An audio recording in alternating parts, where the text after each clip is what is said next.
오늘 우리가 산상수훈 배경으로 우리가 본문의 말씀을 묵상하려고 하는데 이 본문의 배경이 되는 것이 우리가 산과 그리고 앞에 내려다 보이는 갈릴리 호수가 배경으로 내려다 보입니다. 지금도 이 예수님이 팔복 강복을 했던 그 산 중턱에 팔복을 선언하신 이제 그걸 기념을 해서 그 이후에 팔복교회다라고 하는 교회 기념 예배당을 세워서 지금도 거기서 예수님의 말씀을 기억하면서 교회가 세워져 있는 것을 볼 수가 있습니다. 이 팔복교회는 갈릴리 호수를 따라서 이렇게 돌다 보면 어디에서 봐도 팔복교회가 보일 수 있는 그런 좋은 위치에 서 있는 것 같았습니다.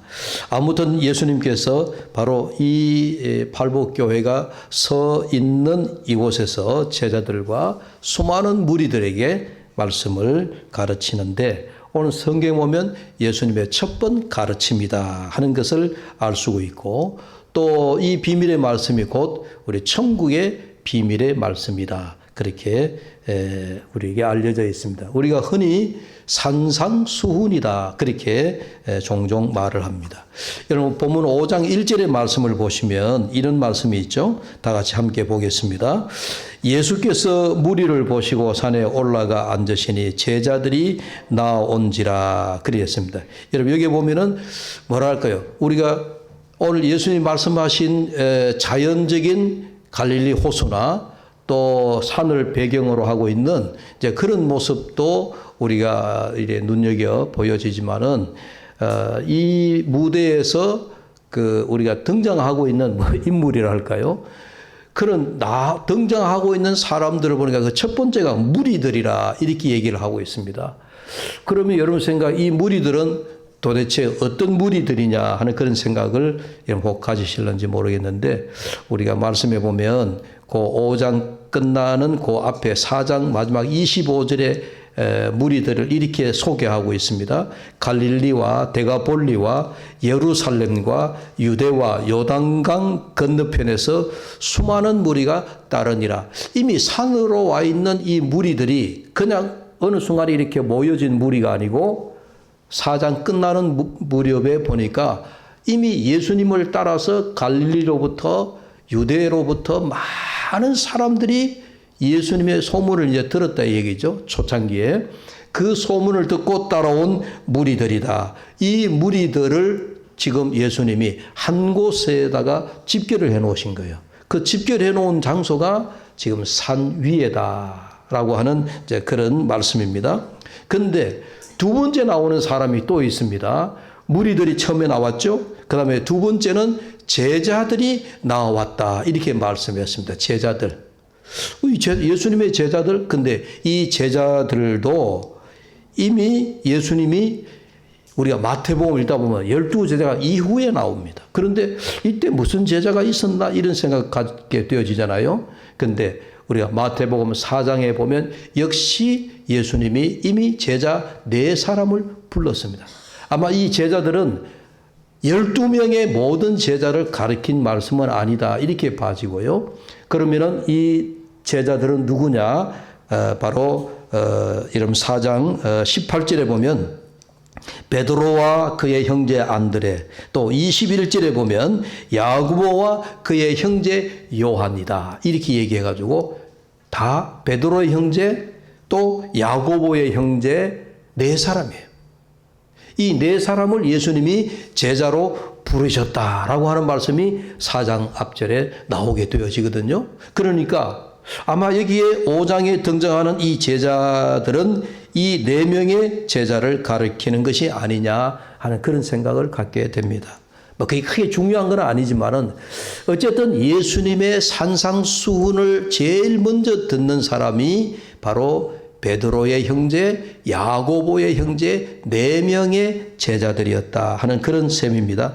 아무튼 산상수훈에서 우리가 아는 바와 같이 5장과 6장과 7장 이 석장을 가리켜서 모두가 여러분 우리가 산상수훈이다. 팔복만이 아니고요.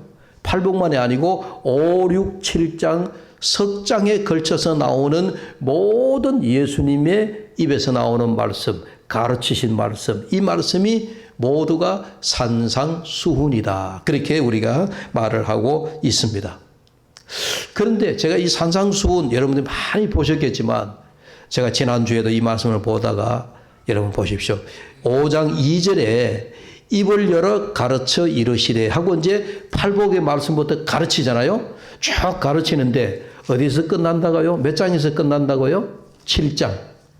여러분 7장에서 끝나는데 끝나는 부분에 예수님의 산상수훈의 말씀을 들은 제자들이 또 이 말씀을 들은 무리들이 그들이 어떤 반응을 보였느냐.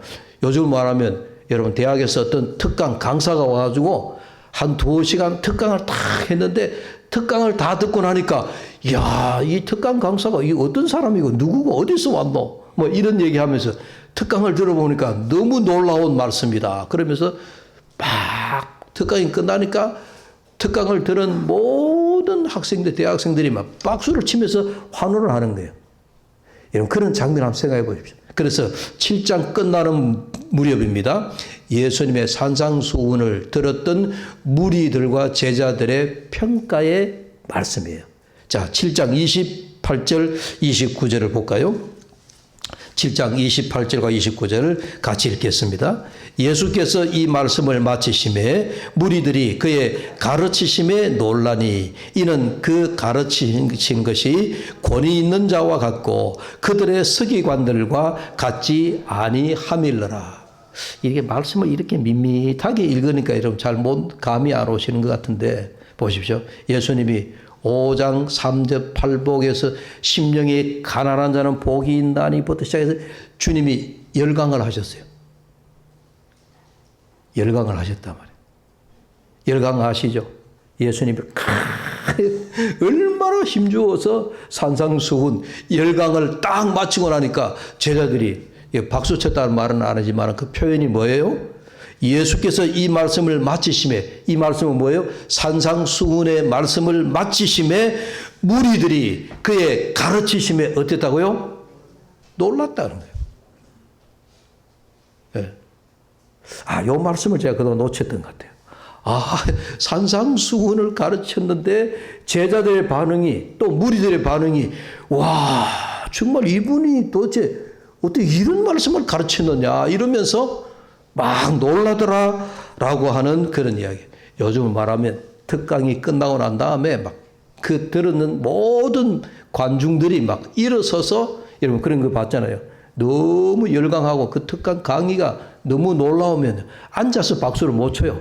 모두가 기립해가지고 막 박수를 친단 말이에요. 지금 예수님의 이 산상수훈에 대한 가르침에 무리들이 적지 않게 놀랐습니다. 야, 저분이 도대체 누구냐?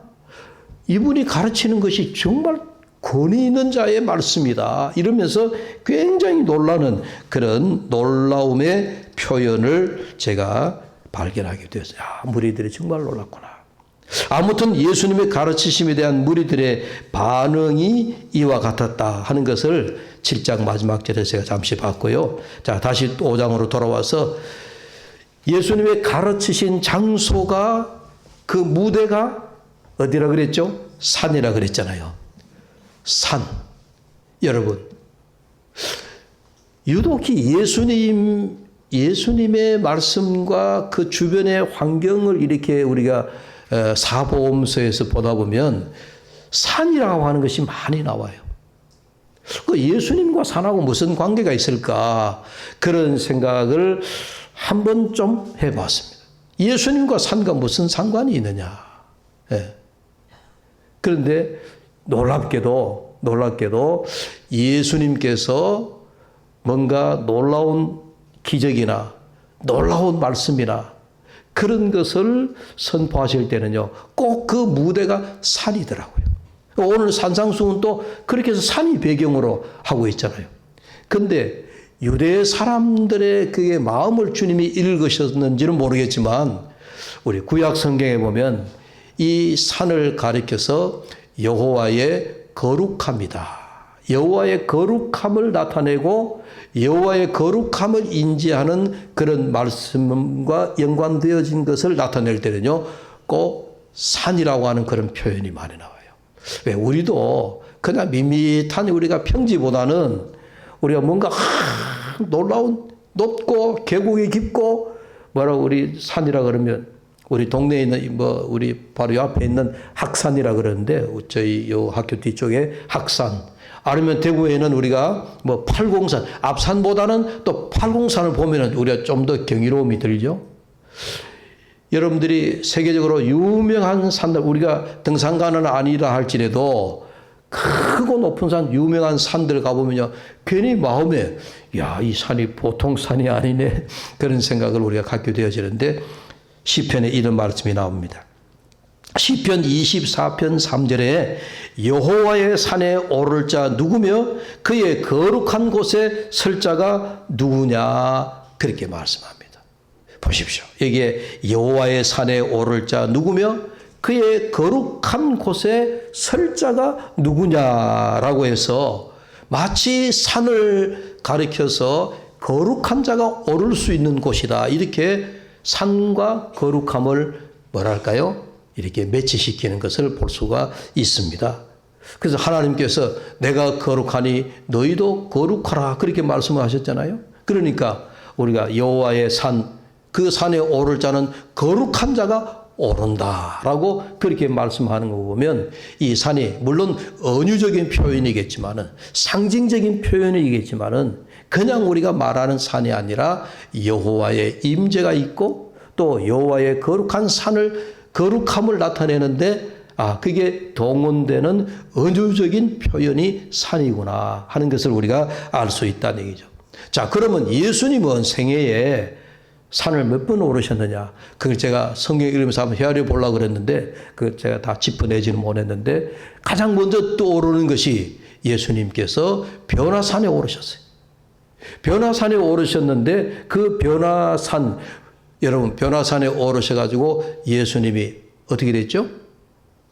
예수님이 가만히 계셨겠지만, 거기서 제자 베드로가 예수님의 변화되는 모습, 이 흰 광채가 예수님에게 덮이면서 갑자기 예수님이 아주 이전에 그들이 따라다니면서 보았던 예수님이 아니라 소위 우리가 말하는 영험한 예수님, 변화되어진 아주 거룩한 모습으로 보여진 예수님을 베드로가 그걸 봤습니다. 그러니까 거기에 베드로가 그 황홀감에 넘어갔잖아요. 그래서 나중에 베드로가 예수님에게 예수님 여기가 좋사오니, 어디가? 산이 좋다.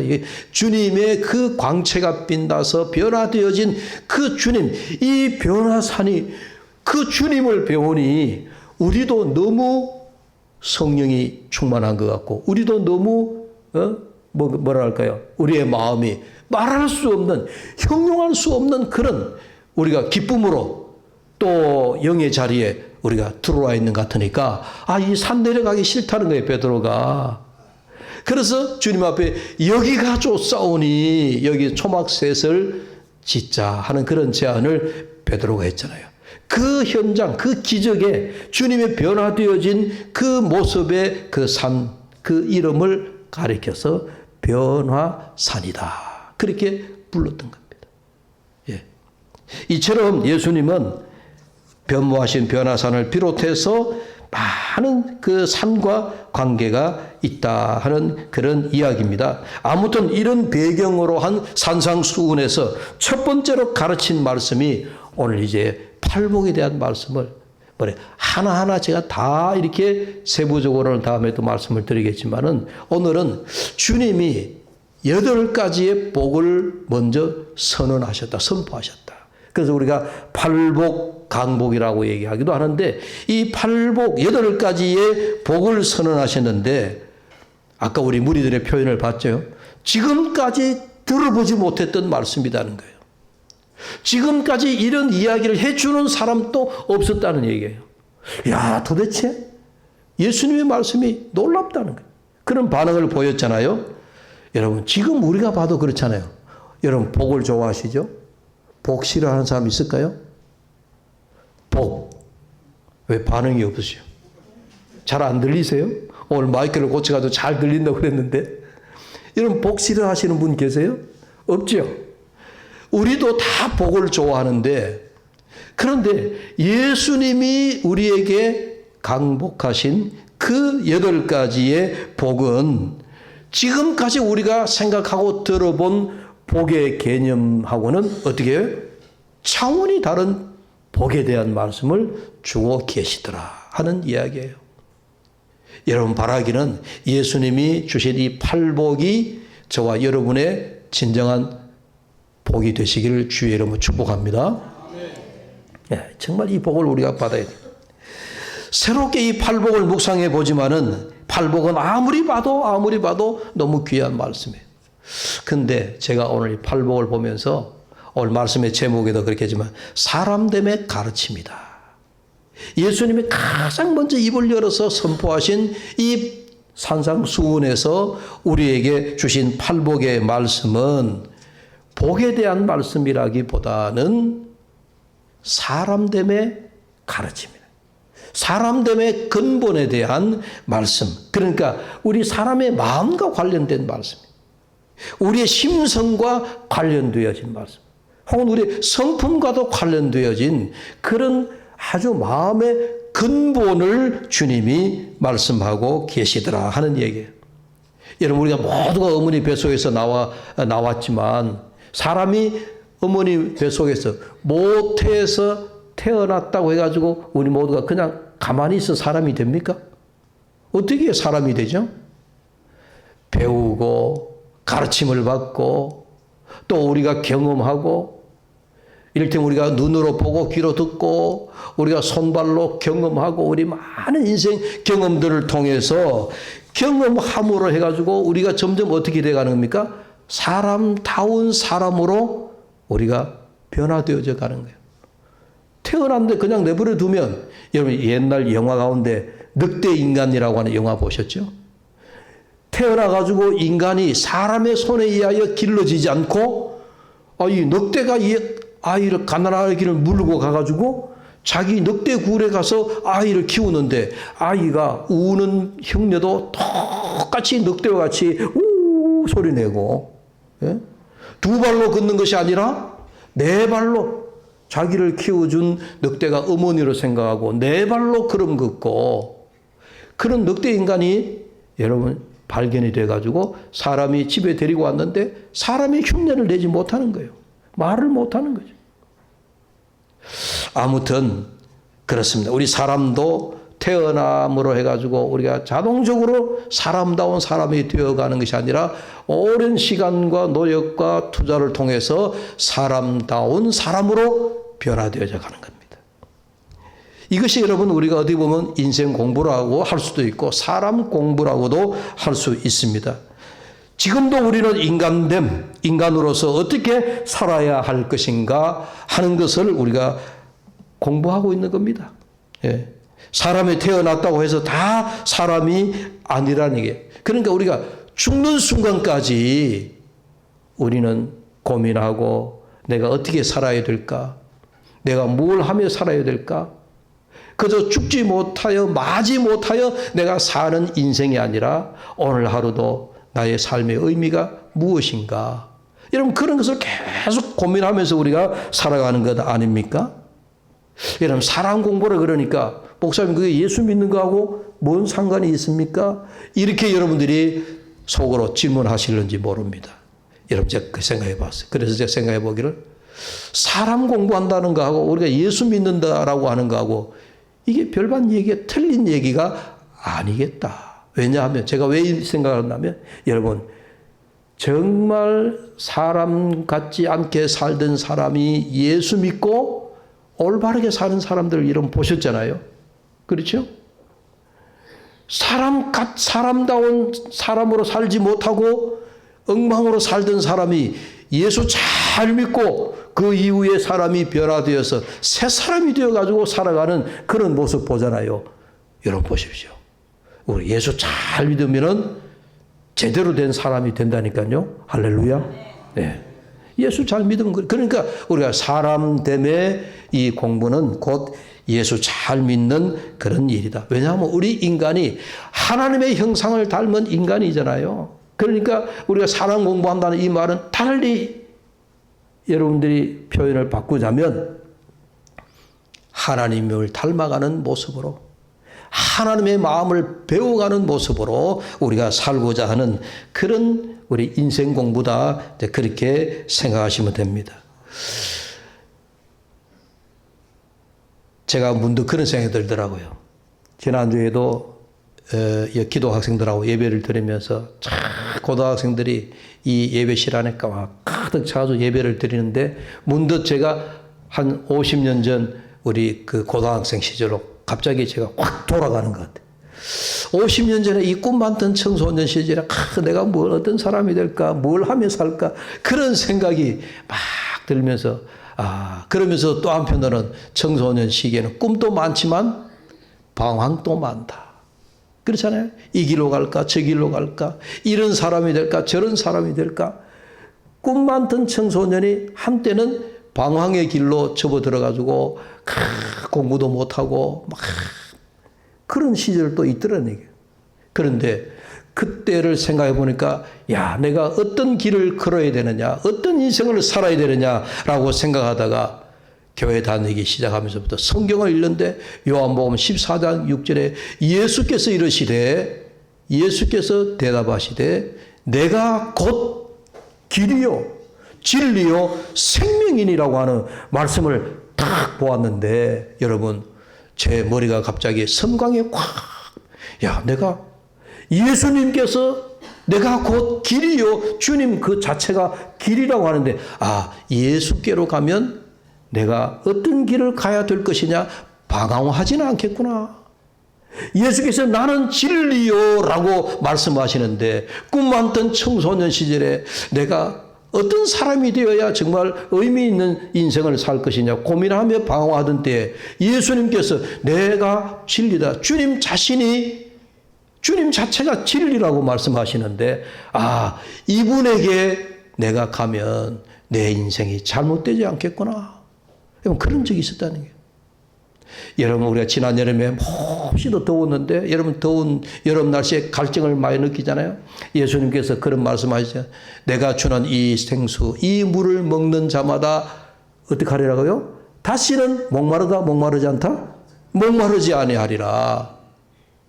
사마리아 우물가에서 만난 여인에게 그 물을 한 바가지 얻어 드시면서 이 우물에서 나오는 물을 먹는 자는 다음에 또 목이 마르면은 물을 먹어야 하지만은 내가 주는 이 생수는 영원히 목마르지 아니하리라. 예수님이 생수라고 하셨는데 그분에게 있으면 우리 인생이 목마름이 없겠구나. 그걸 깨닫게 된 거예요. 예수 그리스도라고 하는 그분, 주님 이름 그 자체에 이런 진리가 있고 주님 이름 그 속에 길이 있고 주님 그 자체가 생수가 되신다 그러니 나는 그분에게 가서 주님이 주시는 생수를 먹으면서 내 인생에 다시는 목마름이 없어야 되겠다. 그래서 오늘날까지 예수를 붙들고 있습니다. 할렐루야. 아멘. 여러분 지금도 내가 살아온 길보다 앞으로 가야 할 길 얼마나 남았는지 알 수 없지만 여러분 내가 살아온 길이 내 길이 바른 길이냐 올바른 길이냐 우리 그런 말이 있죠. 우리가 언제나 속도보다 방향이 중요하다 하는 이야기를 많이 하죠. 여러분 우리 인생에는 속도가 아니라는 거죠. 속도보다 더 중요한 것은 내 인생의 방향이다. 길이다는 거죠. 어느 길로 가고 있느냐 하는 것이 우리에게 중요하다라고 그렇게 말씀을 하고 있습니다. 자, 우리 다시 돌아와서 우리가 그렇게 복을 좋아하고 복을 찾고 복을 누리기 위하여 사방을 헤매고 있을 때 예수님께서 그렇게 말씀하십니다. 너희는 마음이 가난해야 된다. 애통해야 된다. 온유해야 된다. 의에 줄인 자가 되어야 된다. 긍휼히 여기는 자가 되어야 된다. 마음이 청결한 자가 되어야 된다. 화평케 하는 자가 되어야 된다. 의로운 자가 되라. 이렇게 8가지를 우리에게 말씀을 하셨잖아요. 여러분 이 팔복을 보십시오. 우리가 이 세상에서 살기 위해서 그렇게 몸부림치며 우리가 간직하고 붙들고 살아야 하는 것들이 오늘 여기 예수님의 팔복에 다 모여 있지 않습니까? 이미 산에 오른 자는 마음 공부를 하는 사람입니다. 마음 공부를 하는 사람이에요. 산에 오르는 사람은 자연을 보면서 이 자연 우주 만물을 창조하신 창조주께 우리가 겸손을 배우게 되는 겁니다. 사람됨의 공부 혹은 사람됨의 훈련, 우리가 예수 믿으면서 지금까지 변한 것이 무엇이냐? 그 변한 것이 곧 우리 사람됨의 변화 아닙니까? 여러분 예수 믿고 이런 기준을 한번 생각해 보세요. 내가 예수 믿기 이전과 예수 믿고 난 이후에 내 사람됨이 어떻게 변화되었느냐? 어떻게 변화되었느냐? 그 변화의 기준점이 바로 우리가 예수 그리스도를 영접하여 구주로 내 속에서 영접한 그날이 된 줄로 믿습니다. 하나님께서 창조하신 인간이 하나님께서 창조하신 형상대로 사람답게 사는 모습이 바로 그리스도인의 모습이다 하는 말씀입니다. 한 번은 공자가 위나라에 갔을 때 혹자가 말했습니다. 이렇게 당신과 같은 사람을 알아보지 못하고 구랑이 권력의 자리에 등용하지 않으면 감히 어리석은 일이다. 그러자 이 공자가 말합니다. 하늘이 나를 알아주면 그만이지. 이 참 하늘이 알아주면 그만이지. 여러분 그러면서 또 공자가 그 다음과 같은 말을 했어요. 사람들이 자기를 알아주지 않더라도 노여워하지 않는다면 군자가 아니겠는가. 그렇게 말을 했다라고 합니다. 여러분 이 말을 제가 이렇게 변형해서 생각해 봐서 우리가 흔히 그런 얘기 하잖아요. 사람이 알아주지 않더라도 우리는 누구만 알아주면 돼요? 잘 안 들립니까? 하나님만 나를 알아주면 되잖아요. 할렐루야. 이 공자가 한 말은 뭐 그 하늘이라 하지만 우리는 우리 예수 그리스도 나의 만왕의 왕 되신 하나님께서 나를 알아주시면 되는 거죠. 예. 사람이 나를 알아주지 않아도 상관없대. 우리가 주의 일을 하는데 누가 사람 보고 일합니까? 하나님 보고 일하는 거죠. 하나님 나를 위해서 일하는 거지. 꼭 사람이 나를 알아봐 달라고 우리는 그렇게 하지 않습니다. 예. 그런 의미에서 우리는 다 하나님 나라의 군자인 줄로 믿습니다. 팔복의 말씀과 동떨어진 말씀 같아 들리지만은 팔복에서 주님께서 우리에게 마음에 대한 말씀, 심성에 대한 말씀, 우리의 인격에 관한 말씀, 사람됨의 가르침에 대한 말씀이 바로 오늘 뭐라고요? 팔복의 말씀이라는 거예요. 심령이 가난하고 애통하고 온유하며 의에 줄이고 긍휼히 여기며 마음이 청결하고 화평케하고 의에 줄인 자. 여러분 다 우리 마음의 심성에 관한 사람과 관련되어진 그런 말씀이에요. 그래서 하나님이 원하시는 것은 하나님이 창조하신 우리 인간이 하나님의 마음과 하나가 되는 거예요. 우리가 하나님의 마음을 담기를 원하는 거예요.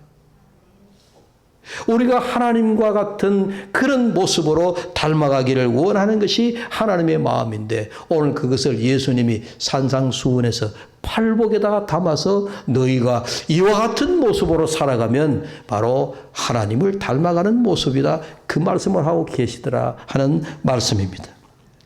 마지막 결론으로 그래서 예수 믿는다라고 하는 것, 우리가 그리스도인이 된다라고 하는 것, 결국은 우리가 하나님을 닮는 일이요. 하나님의 마음과 합하는 일이요. 그리고 하나님의 마음을 닮아 그분과 같이 우리가 주님이 선포하신 이 팔복의 마음을, 팔복을 내 마음에 끌어안고 이 복을 사모하면서 그리고 그 팔복과 같은 심령으로 살아가는 것. 이것이 오늘 주님이 우리에게 가르치신 말씀입니다. 모쪼록 사랑하는 여러분, 오늘 이 팔복의 말씀 그 하나하나의 복이 여러분들의 심령에 충만히 채워지시기를 주의 이름으로 축복합니다. 기도합시다. 하나님 아버지 감사합니다. 오늘 이 귀한 팔복의 말씀을 보면서 우리가 하나님의 마음을 읽기를 원합니다. 하나님의 마음을 담기를 원합니다. 하나님의 모습대로 살아가기를 원합니다. 이 모습대로 이 세상에서 이 아름답고 귀한 주의 팔복을 우리의 가슴에 심어지게 하여 주시옵소서.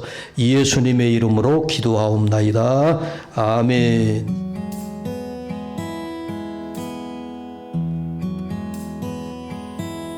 내 아버지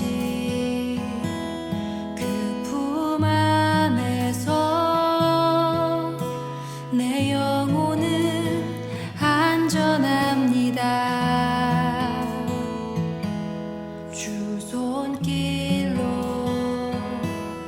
내 삶을 안으시니 그 평강이 나를 덮으